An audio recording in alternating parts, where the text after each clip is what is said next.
ನಿಮ್ಮ ಮೊಬೈಲ್ನಲ್ಲಿ internet slow ಆಗಿ ಬರ್ತಾ ಇದೆ ಅಲ್ವಾ? ವಿಡಿಯೋ ಕೂಡ ಲೋಡ್ ಆಗೋಕ್ಕೆ ತುಂಬಾನೇ ಟೈಮ್ ತಗೋತಾ ಇದೆ. ಫುಲ್ ಸಿಗ್ನಲ್ ಇದ್ರೂ ಕೂಡ ಇಂಟರ್ನೆಟ್ ಸ್ಲೋ ಆಗಿ ಬರ್ತಾ ಇದೆ. ಯೂಟ್ಯೂಬ್ ಕೂಡ ಸರಿಯಾಗಿ ವರ್ಕ್ ಆಗ್ತಾ ಇಲ್ಲ. ಇನ್ಸ್ಟಾಗ್ರಾಮ್ ಕೂಡ ಲೋಡಿಂಗ್ ತಗೋತಾ ಇದೆ. ಇಷ್ಟೆಲ್ಲ ಪ್ರಾಬ್ಲಮ್ ನಿಮಗೂ ಕೂಡ ಬರ್ತಾ ಇದ್ರೆ ನಾನು ಹೇಳುವಂತ ಈ ಸೆಟ್ಟಿಂಗ್ಸ್ ನ ನೀವು ಚೇಂಜ್ ಮಾಡ್ಕೊಳ್ಳಿ. ಮೊದಲು ನೀವು ನಿಮ್ಮ ಸೆಟ್ಟಿಂಗ್ಸ್ ನ ಓಪನ್ ಮಾಡ್ಕೊಳ್ಳಿ. ಓಪನ್ ಮಾಡಿದ್ಮೇಲೆ ಇಲ್ಲಿ ಮೊಬೈಲ್ ನೆಟ್ವರ್ಕ್ ಅಂತ ಇರುತ್ತೆ, ಅದ್ರ ಮೇಲೆ ಕ್ಲಿಕ್ ಮಾಡಬೇಕು. ನಿಮ್ಮ ಏರ್ಟೆಲ್ ಸಿಮ್ನ ಸೆಲೆಕ್ಟ್ ಮಾಡ್ಕೊಳ್ಳಿ. ಮೊದಲು ಡಾಟಾನ ಸೆಲೆಕ್ಟ್ ಮಾಡ್ಕೊಳ್ಳಿ. ಅದಾದಮೇಲೆ ಇಲ್ಲಿ ಕೆಳಗಡೆ ಸಿಮ್ ಸೆಟ್ಟಿಂಗ್ ಅಂತ ಬರುತ್ತೆ, ನಿಮ್ಮ ಏರ್ಟೆಲ್ ಸಿಮ್ ಮೇಲೆ ನೀವು ಕ್ಲಿಕ್ ಮಾಡಿ. ಅದಾದಮೇಲೆ ಸ್ಕ್ರೋಲ್ ಡೌನ್ ಮಾಡಿ. ಕೆಳಗಡೆ APN ಅಥವಾ ಆಕ್ಸೆಸ್ ಪಾಯಿಂಟ್ ನೇಮ್ ಅಂತ ಇರುತ್ತೆ. ಕೆಲವೊಂದಿಷ್ಟು ಮೊಬೈಲಲ್ಲಿ APN ಅಂತ ಮಾತ್ರ ಇರುತ್ತೆ, ನೋಡಿ ನೀವು ಕ್ಲಿಕ್ ಮಾಡಬೇಕು.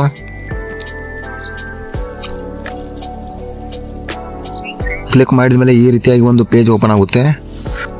ಇದೇ ಒಂದು ಸೆಟ್ಟಿಂಗ್ನ ನೀವು ಚೇಂಜ್ ಮಾಡಬೇಕಾಗುತ್ತೆ. ಅದಕ್ಕಿಂತ ಮುಂಚೆ ನೀವು ಈ APN ನೀವು ರಿಸೆಟ್ ಮಾಡಬೇಕಾಗುತ್ತೆ. ಕರೆಕ್ಟಾಗಿ ನೋಡ್ಕೊಳ್ಳಿ. ನನ್ನ ಮೊಬೈಲಲ್ಲಿ ರಿಸೆಟ್ ಆಪ್ಷನ್ ಇಲ್ಲೇ ಇದೆ, ಅದರಿಂದಾಗಿ ನಾನು ಇಲ್ಲೇನೆ ಕ್ಲಿಕ್ ಮಾಡ್ತೀನಿ. ಕೆಲವೊಂದಿಷ್ಟು ಮೊಬೈಲಲ್ಲಿ ಮೇಲ್ಗಡೆ 3 ಡಾಟ್ ಇರುತ್ತೆ, ಅದ್ರ ಮೇಲೆ ಕ್ಲಿಕ್ ಮಾಡಿ ನೀವು ರಿಸೆಟ್ ಮಾಡಬೇಕಾಗುತ್ತೆ. ಇದಾದಮೇಲೆ ಇಲ್ಲಿ ಏರ್ಟೆಲ್ ಇಂಟರ್ನೆಟ್ ಅಂತ ಕಾಣಿಸ್ತಿದೆ ಅಲ್ವಾ, ಅದ್ರ ಮೇಲೆ ಕ್ಲಿಕ್ ಮಾಡಿ. ಇಲ್ಲಿರುವಂಥ ಕೆಲವೊಂದಿಷ್ಟು ಸೆಟ್ಟಿಂಗ್ಸ್ನ ನೀವು ಚೇಂಜ್ ಮಾಡಬೇಕಾಗುತ್ತೆ. ನಾನು ಯಾವ ರೀತಿಯಾಗಿ ಮಾಡ್ತೀನಿ ನೀವು ಕೂಡ ಅದೇ ರೀತಿಯಾಗಿ ಮಾಡ್ಕೊಳ್ಳಿ. ಮೊದಲು ಇಲ್ಲಿ ನೇಮ್ ಅಂತ ಕಾಣ್ತಿದೆಯಲ್ವ, ಅದ್ರ ಮೇಲೆ ಕ್ಲಿಕ್ ಮಾಡಿ. ಇಲ್ಲಿ ಏರ್ಟೆಲ್ ಇಂಟರ್ನೆಟ್ ಅಥವಾ ಬೇರೆ ಏನಾದರೂ ಟೈಪ್ ಆಗಿರುತ್ತೆ, ಅದನ್ನು ನೀವು ಎರೇಸ್ ಮಾಡಿ. ನಾನು ಅಲ್ಲಿ ಏನು ಟೈಪ್ ಮಾಡ್ತೀನಿ ನೀವು ಕೂಡ ಅದೇ ರೀತಿಯಾಗಿ ಟೈಪ್ ಮಾಡ್ಕೊಳ್ಳಿ. ಮತ್ತು ನಾನು ಎಲ್ಲಿ ಕ್ಯಾಪಿಟಲ್ ಮತ್ತು ಎಲ್ಲಿ ಸ್ಮಾಲ್ ಬರೆದಿದ್ದೀನಿ, ಎಲ್ಲಿ ಸ್ಪೇಸ್ ಕೊಟ್ಟಿದ್ದೀನಿ ಅದನ್ನು ಕರೆಕ್ಟಾಗಿ ನೋಡ್ಕೊಳ್ಳಿ. ಅದೇ ರೀತಿಯಾಗಿ ನೀವು ಕೂಡ ಮಾಡಬೇಕಾಗುತ್ತೆ. ಇಲ್ಲಿ ನಾನು ಏರ್ಟೆಲ್ ಹೈಪರ್ ಲಿಂಕ್ ಅಂತ ಸೆಟ್ ಮಾಡ್ತೀನಿ.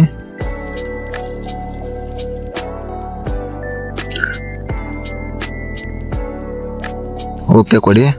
ಅದಾದಮೇಲೆ ಇಲ್ಲಿ ಕೆಳಗಡೆ APN ಅಂತ ಕಾಣ್ತಿದೆಯಲ್ಲ, ಅದ್ರ ಮೇಲೆ ಕ್ಲಿಕ್ ಮಾಡಿ. ಈ APN ಜಾಗದಲ್ಲಿ airtelgprs.com ಅಂತ ಟೈಪ್ ಮಾಡಬೇಕಾಗುತ್ತೆ. ನನ್ನ ಮೊಬೈಲಲ್ಲಿ ಈಗಾಗಲೇ ಸೆಲೆಕ್ಟ್ ಆಗಿದೆ, ಅದರಿಂದ ನಾನು ಏನು ಚೇಂಜ್ ಮಾಡೋಕ್ಕೆ ಹೋಗಲ್ಲ. ಒಂದು ವೇಳೆ ನಿಮ್ಮ ಮೊಬೈಲಲ್ಲಿ ಚೇಂಜ್ ಆಗಿರಲಿಲ್ಲ ಅಂದರೆ ನೀವು ಈ ರೀತಿಯಾಗಿ ಟೈಪ್ ಮಾಡಿಕೊಂಡು ಓಕೆ ಕೊಡಿ. ಇಷ್ಟಾದಮೇಲೆ ಇಲ್ಲಿ ಕೆಳಗಡೆ ಯೂಸರ್ ನೇಮ್ ಅಂತ ಕಾಣ್ತಿದೆಯಲ್ವ, ಅದ್ರ ಮೇಲೆ ಕ್ಲಿಕ್ ಮಾಡಿ. ಈ ಯೂಸರ್ ನೇಮ್ನ ನಾನು hyperlink.net ಅಂತ ಸೆಟ್ ಮಾಡ್ತೀನಿ. ನಾನು ಎಲ್ಲಿ ಕ್ಯಾಪಿಟಲ್ ಬರ್ದಿನೋ ಅದನ್ನು ಕರೆಕ್ಟಾಗಿ ನೋಡ್ಕೊಳ್ಳಿ.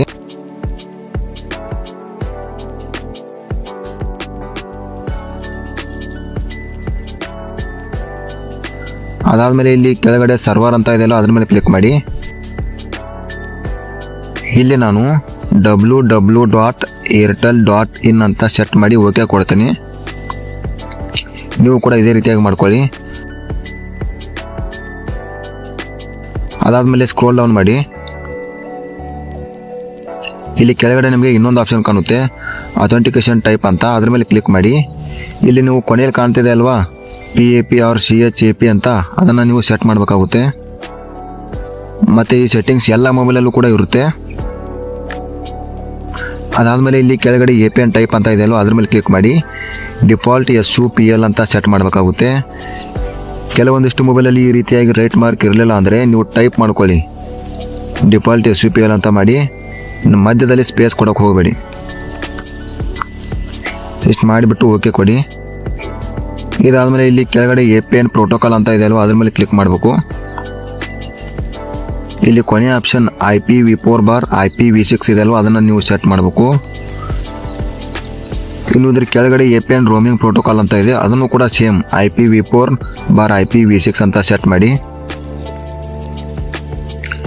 ಇನ್ನು ಬೇರೆ ಅಂತ ಬರುತ್ತೆ, ಅದನ್ನು ನೀವು ಸೆಟ್ ಮಾಡಬೇಕಾಗುತ್ತೆ.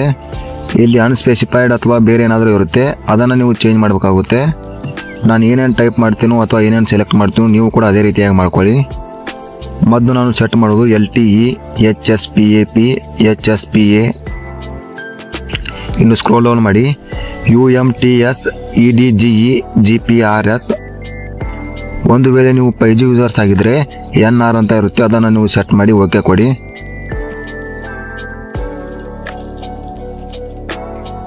ಇನ್ನು ಕೊನೆಯಲ್ಲಿ ಮೇಲ್ಗಡೆ ರೈಟ್ ಮಾರ್ಕ್ ಕಾಣ್ತಿದೆ ಅಲ್ವಾ, ರೈಟ್ ಸೈಡಲ್ಲಿ, ಅದರ ಮೇಲೆ ಕ್ಲಿಕ್ ಮಾಡಬೇಕು. ಇವಾಗ ನಿಮ್ಮ ಇಂಟರ್ನೆಟ್ ಸೆಟ್ಟಿಂಗ್ಸ್ ಪೂರ್ತಿಯಾಗಿ ಸೆಟ್ ಆಗಿರುತ್ತೆ. ನಿಮ್ಮ ಇಂಟರ್ನೆಟ್ ಸ್ಪೀಡ್ ಕೂಡ ಜಾಸ್ತಿ ಆಗಿರುತ್ತೆ. ಸೊ ಈ ಟ್ರಿಕ್ನ ಯೂಸ್ ಮಾಡಿ ನಿಮ್ಮ ಇಂಟರ್ನೆಟ್ ಕೂಡ ಸ್ಪೀಡ್ ಆಗಿದೆಯೋ ಇಲ್ವಾ ಅಂತ ಕಮೆಂಟ್ ಮಾಡಿ ತಿಳಿಸಿ. ಇನ್ನು ಯಾರು ಲೈಕ್ ಮಾಡಿಲ್ಲ ಅವರು ಲೈಕ್ ಮಾಡ್ಕೊಳ್ಳಿ. ಸೊ